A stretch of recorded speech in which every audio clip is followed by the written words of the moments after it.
James's new voice in All Engines Go is hot! Though nothing tops Rob Rackshaw. Anyways, so, other than 2 new episodes of All Engines Go coming out today, today marks the anniversary for another thing. Well, 2 things, mind you. However, one of them is official and one of them is fan-made. So, real quick, today marks the 7th year anniversary of Tobias and Happariah, so happy birthday, Tobias! And today also marks the 10-year anniversary of Day of the Diesels. It's been 10 years since it came out on TV in the US. And I'm going to be reviewing it today. So, like my great race review that I did yesterday, I'm just going to be going over, like, the main premise of the movie. Then I'm going to go over, like, stuff that I liked, what I didn't like, and then I'm going to give it a rating. That's how I'm going to try and do these movie reviews from now on. I don't want to take too much of your time. So, yeah, let's begin. When a new engine named Belle comes to the island, she starts hanging out with Thomas more than... No, wait. Once a new engine called Belle comes to the island, Thomas starts hanging out with her more than he does with Percy. And after Diesel tricks Percy into going to the Diesel Works, he befriends Diesel 10, and Diesel 10 tries to get Percy to tell Thomas to tell Sir Tom Hatt about them getting a new Diesel Works, because the Diesel Works is shoddy and not as good as the Steam Works. However, after many attempts, Percy then tells Thomas to come to the Diesel Works so the Diesels can get his full attention. And, well, they basically kidnap him, and then the Diesels take over the Diesel Works. And then after Percy realizes that Diesel 10 was just using him to take over the Steam Works, he goes back to the Diesel Works, which has then caught on fire. He tells Belle and Flynn, they put out the fire, he saves Thomas from these 2 goons, and these 2, as well as the rest of the Steam team, race to the Steam Works to save it. In which they kinda do. Then Topham comes in, scolds Diesel 10, he learns his lesson, and Thomas and Percy tell Topham about the current state of the Diesel Works, and together, the Steamies and the Diesels fix up the Diesel Works, and everyone lives happily ever after the end. Sorry. And that was Day of the Diesels in a nutshell. So, first, I'm gonna go over what I liked about the movie, and then I'll go on to what I didn't like about the movie. So, first things first, what I liked about the movie. Well, what I really like about the movie is that this movie, instead of focusing on Thomas, like pretty much every other movie prior to this, and every movie after this, sorry, apart from Tale of the Brave, this movie focuses on Percy. Yeah. So, it was nice for them to, like, give Percy the main role of the movie, as opposed to Thomas. And he was a pretty good protagonist throughout this movie. There were some problems with him being the protagonist and all, but, you know, it was fine, and I like how they did it again with Tale of the Brave. However, they did it kind of better in Tale of the Brave, as opposed to Day of the Diesels. Yeah. I also really liked the fire scene at the beginning of the movie. It felt very real with, like, all the men shouting and trying to put the fire out. It was awesome. Up until Belle came out of nowhere, and she kind of ruined it. I'm sorry. I like you, but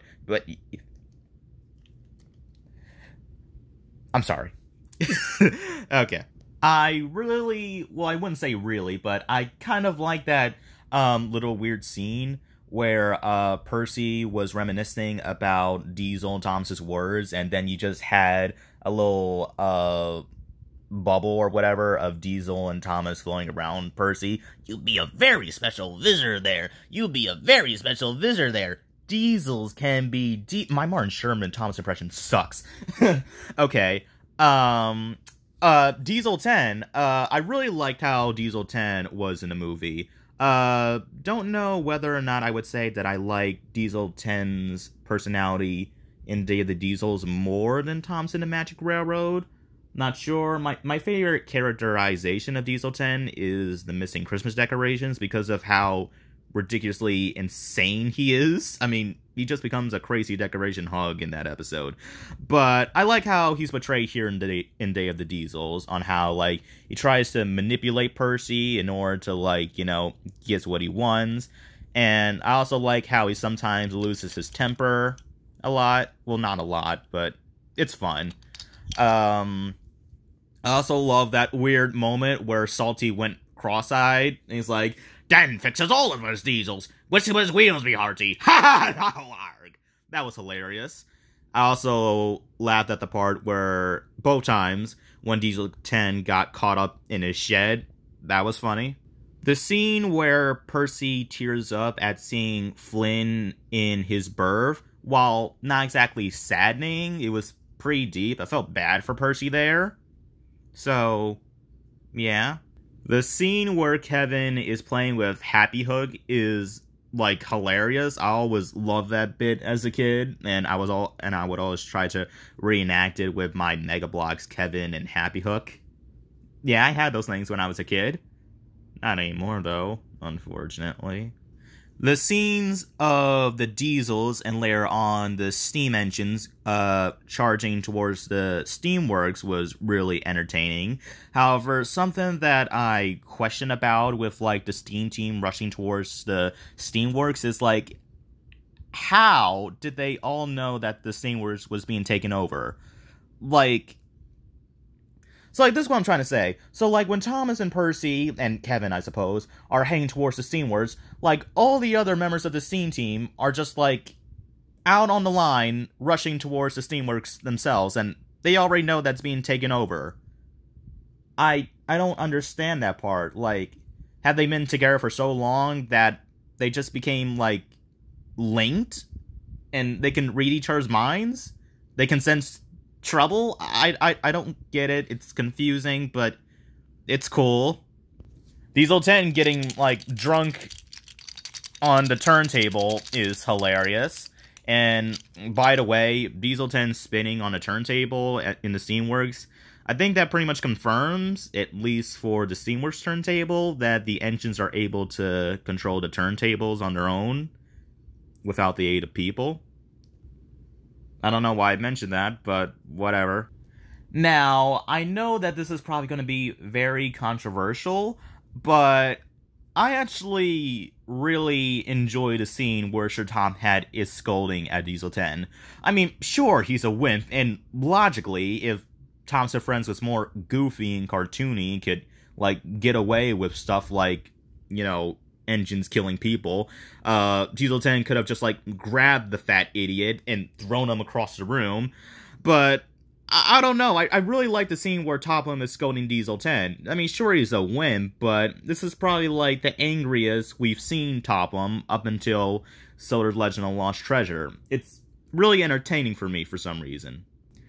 And as for other positives, I like the voice of Diesel 10, and I actually prefer it over Neil Crone's voice for Diesel 10. I mean, I love Neil Crone's voice for Diesel 10, but I don't know, I kind of like Matt Wilkinson's voice for Diesel 10 a bit more.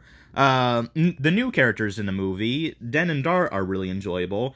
Belle and Flynn, although they were kind of idiot-sized, although they were made kind of stupid in their respective episodes from Series 15, they were alright in Day of the Diesels, I suppose. As for the other new characters, like Sydney, Paxton, and Norman, well, Sydney only showed up in the movie for like 3 seconds and laughed at Percy's corny joke. And as for Paxton and Norman, they just yelled and laughed a lot. That's all. So, yeah. I'm glad that the three of them, mostly Paxton and Sydney, except for Norman. Wait, that made no sense. Anyways, I am glad that the three of them did get more developed, like, post-Blue Mountain Mystery. Well, at least for Paxton. And then later on, Norman and Sydney in the Missing Christmas Decorations. Whatever. The Day of the Diesel song at the end is also pretty good. I don't think that's as good as, like, the Blue Mountain Mystery song or the Misty Island song, but I do kind of like it a bit better than Go Go Thomas. There's also some other minor things I liked about the movie, like Stanley having a one-liner, having Henry's voice, and the music in this movie was also really good. And that's pretty much it in terms of, like, positives, at least ones I can think of in my head. Now on to negatives.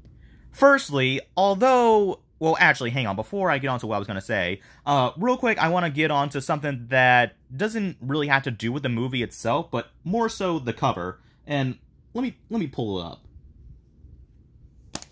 So, here's the cover to Day of the Diesels. Thomas is in the front cover. You know who's not in the front cover? Percy. Now, it would be one thing if, like, Percy and Thomas were both on the front cover, but no, Percy isn't on the front cover at all. And doesn't make any sense because he's the main protagonist of the movie. Like, it's kind of like the Cars 2, front cover, in a way. Coincidentally, the both of them were released in 2011. But, like, on the Cars 2 cover, you have McQueen taking up most of the front of the cover, and then you have Mater in the background with those two British spies, even though Mater is the main character in that movie. But, hey, at least he was in the cover. Percy gets jacked in this cover, and for some reason, they also added Mavis and Salty in the front cover, even though they do little to nothing. They could have added, like, Diesel, or even one of the other new Diesels that did nothing throughout in the movie. So, yeah. Like, the cover looks nice, but it would have been better if you added characters that did more than the characters that appeared. Oh, whatever, it's stupid. Now on to what I was going to say before. Although I like the fact that Percy's the main character in this movie, like, he's kind of an idiot as well. Like, the fact that he thinks that Thomas is no longer his best friend just because he's hanging out with Belle and Flynn is pretty stupid. But then again, Thomas isn't any better either. Like, throughout the movie, he sometimes ignores Percy and doesn't let him talk, and in the scene where you have Flynn in Percy's berth, and he starts tearing up, Thomas just says, "Where have you been?" Like, that was a duck move. That was a duck move. And also, he's a racist towards Diesels. Diesels can be devious. Now, that can be true for some Diesels, but in the same movie, you have Mavis and Salty appear. And they're good. I don't get that. Yeah. And speaking of the Diesels, although I like how Diesel 10 is characterized in this movie, his plan to take over the Steamworks is pretty stupid, not gonna lie. Now, he says that the reason why he won't tell Sir Tom Hatt about the Diesel Works condition is because he says that Sir Tom Hatt doesn't listen to Diesels, which is bogus. But if that is true, then why doesn't he just listen to nice Diesels like Mavis and Salty, who appear in this movie? I don't get it. And even though I like the scene where Topham is scolding Diesel 10 at the end, like, again, him whimpering is pretty stupid because he wanted to see Topham, and now he's just scared of him because he's scolding at him. That was pretty dumb. The narration in this movie, while not as excessive as it was in Hero of the Rails and Misty Island Rescue, can get, like, a little annoying at times, especially in the scene where all the Diesels and Steamies are staring at each other, and the narrator's just describing what's already going on. I don't like that. Now, before I give my rating, I just want to say this. I don't really know if this would have to do with, like, the movie itself or not, but originally, Day of the Diesels was intended to be a lot darker. I don't know how much darker, but it was supposed to be darker than the final product. And I would have liked that. Now, before Day of the Diesels got released, or, like, the trailer, there were a couple of, like... Well, no, there was this fan-made trailer made, and because I was a kid at the time, I used to think it was real. It was this fan-made trailer where Thomas, like, went to the Diesel Works at night, and then this giant claw got him, and Diesel 10 was laughing maniacally. Like, I thought that's what Diesel 10... No, I thought that's what Day of the Diesels was going to be about, like, Thomas being in serious danger, but he wasn't. And I was actually disappointed by that as a child. So yeah. Either way, even though Day of the Diesels didn't turn out to be as good as I thought it would, both when I was a child and now that I'm like a teenager, for the most part, it's a pretty alright movie. It's my least favorite movie in the CGI series and my least favorite in the Miller era. So, I'd give it like a 6 or 6.5 out of 10. Now, I better end this video now because I'm almost at the 15.5 minute mark, so I'll see you guys next time. Bye.